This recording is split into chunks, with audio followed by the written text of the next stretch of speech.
It was supposed to be a fresh start. After leaving the city, I'd found a cozy, quiet town nestled between the mountains and the forest. The locals were friendly, almost too friendly, and eager to welcome me.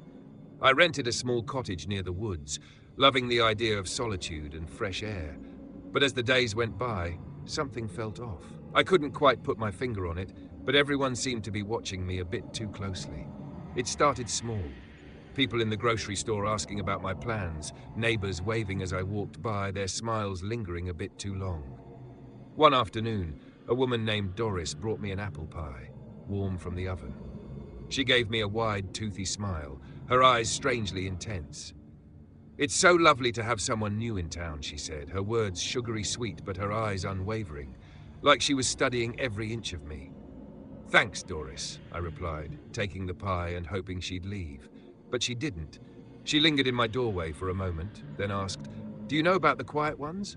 I shook my head, unsure if it was some local lore or a joke. She tilted her head, her smile fading. "They're the spirits of our town," she said softly. "They protect us, but they don't like it when people leave." Before I could respond, she turned and walked away, her steps echoing on the empty street. The comment rattled me. I brushed it off as small-town superstition, but it didn't sit right. Later that night, I was alone in my cottage, lying in bed, listening to the silence.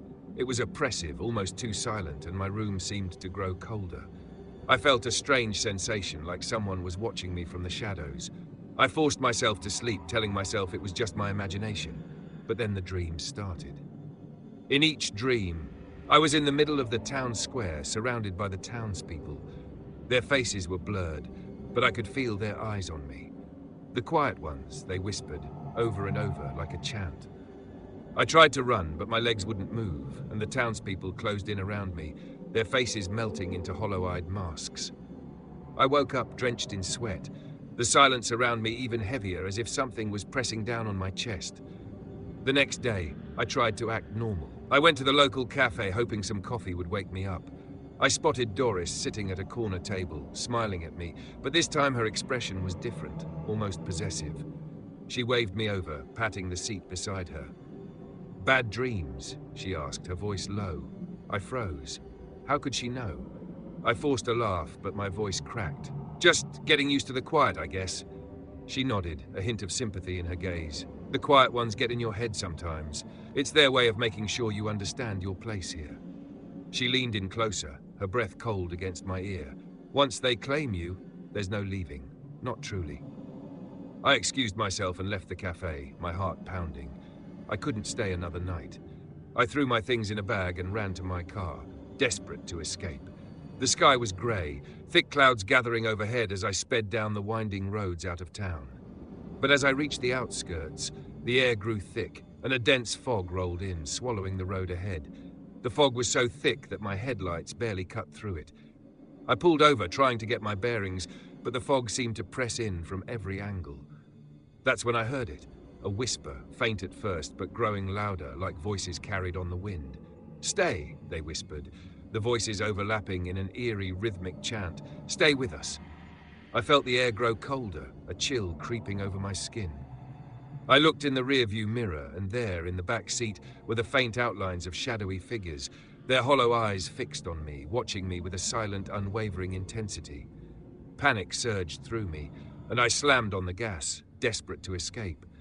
But no matter how far I drove, the fog followed, clinging to the car like a shroud. The whispers grew louder, filling the car, and I could feel a presence pressing against me, cold and suffocating. Suddenly, I spotted a turnoff that I didn't remember from before. I took it, hoping it would lead me somewhere safe. The road twisted and turned, and I felt like I was driving in circles. The fog was relentless, and the whispers were getting louder, almost deafening now. Finally, I saw a light up ahead, a familiar one. My heart sank as I pulled into the town square. Somehow I was back where I'd started, the same friendly faces watching me from their doorways, smiling their too wide smiles. Doris was there, standing in front of her house, her eyes gleaming with a strange satisfaction. "Welcome home," she said softly, as the townspeople began to gather around me. I stumbled out of the car, my head spinning. What do you want?" Doris stepped forward, reaching out to touch my cheek, Her hand was ice cold, and her smile was sharp, almost predatory. "You're one of us now," she whispered, as the voices of the quiet ones echoed in my head, filling every corner of my mind. "There's no leaving, not anymore." As the fog closed in around me, I realized with a cold, sinking horror that I was trapped, bound to this town forever, another silent soul among the quiet